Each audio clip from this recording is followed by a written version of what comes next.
আসসালামু আলাইকুম। আজকে আসলাম একটা ফিটা শপে।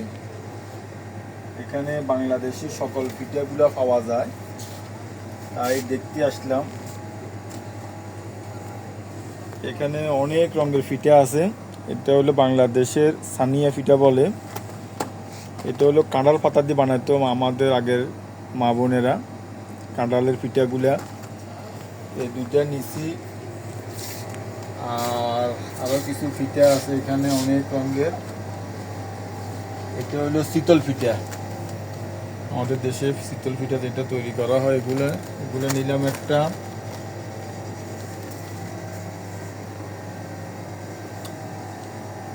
তারপরে এটা শীতল পিঠা, আরেক ধরনের শীতল পিঠা, এগুলো নিলাম। এটা হলো আমাদের ডাল পিঠা বলি আর কি আমরা আমাদের বাসায়। এক এক ডিস্ট্রিক্টে এক একজন এক এক বাসা চিনে। ডাল পিঠা নিলাম একটা। এটা হলো এলাচি পিঠা বলে, একটা এলাচি পিঠাও নিলাম। আসসালামু আলাইকুম।